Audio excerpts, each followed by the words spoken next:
I'm fortunate to get to go to a lot of different sporting events all over the place. Alabama, Tennessee, Neyland Stadium was the single loudest stadium that I have ever been in my life. I've been to every SEC football stadium for games, often for big ones. Never seen anything like it. And I thought Alabama, certainly early in this game, was rattled by it. There were a lot of false start penalties. There were a lot of delay of game penalties. Bryce Young played incredible in this game. But I thought in general that crowd in Neyland was worth 14 points. I've never seen a crowd like that in my entire life. And so 11.6 million people watched it, peaking with an audience of 17 million, which is the most watched college football game by over 1 million viewers so far this year. And when that kick went over the upright, and my goodness, it barely got over the crossbar and went in for the win, 52-49 for Tennessee.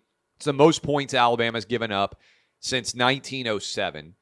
115 years of Alabama football, they put up 52 points, Tennessee did. And I said in my column, when Josh Heupel was hired, I never thought he could turn around things this quickly. He's got Tennessee 6-0 for the first time since 1998. Played a really difficult schedule with 4 different ranked top 25 opponents so far on the schedule. Kentucky will come into town in a couple of weeks. And then Tennessee goes on the road against Georgia. But Hendon Hooker, if the vote were going on right now, and if I had a vote, would be my Heisman Trophy winner. I think he's been the best performer all year. I think he means more to this offense than anybody.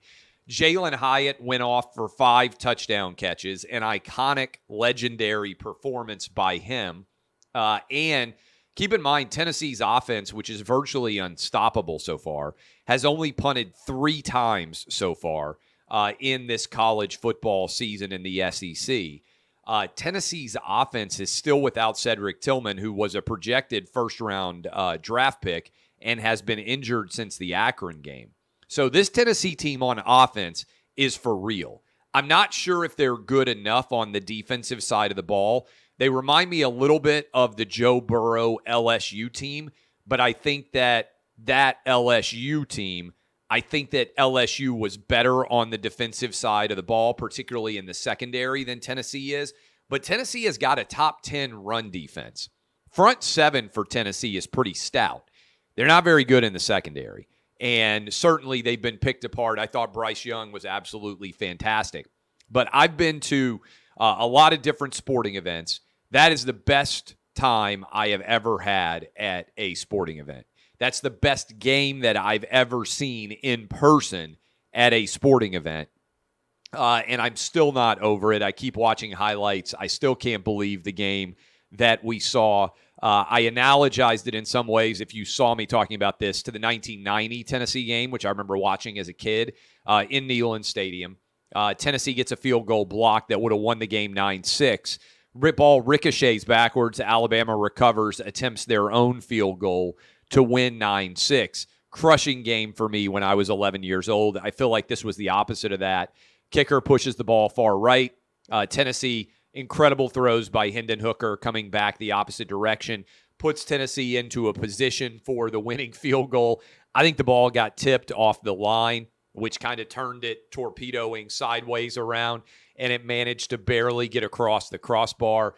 And then it was pure bedlam in Knoxville. I found myself, some of you may have seen the videos, in the back of a pickup truck riding back towards the Airbnb that we were staying in with 3 other friends.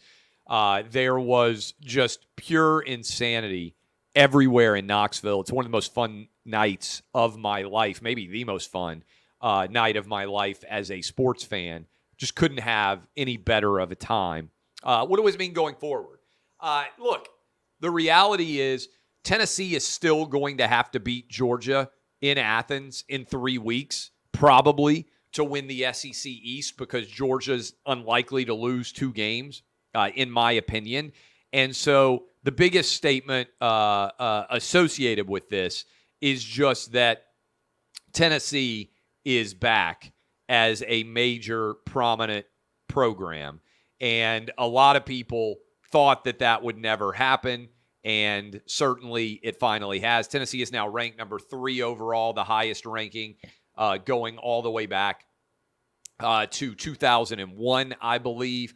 And so the Volunteers are a prominent force right now in college football, and all is well. And I never thought that Josh Heupel would get Tennessee here this quickly, but the fact that he's been able to put this offense in place, that Hendon Hooker has been as good, what are Virginia Tech people thinking? The question is, can Tennessee make the playoff? And we'll see, right? To me right now, Ohio State, Michigan, Tennessee, Alabama, and Georgia are probably the best 5 teams. I understand people out there want to argue about Clemson or TCU or whoever those teams may be. But I think that the 4 best undefeated teams, and I'll run through my top 10 and just talk about it, but there's still so much football left to be played before all is said and done.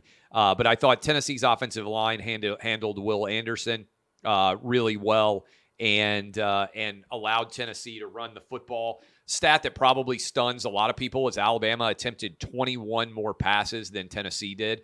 Bryce Young, Tennessee couldn't get on the ground. He was electric. He was transcendent. He is, in fact, the Heisman Trophy winner. That's not surprise. But I thought he played absolutely phenomenal football.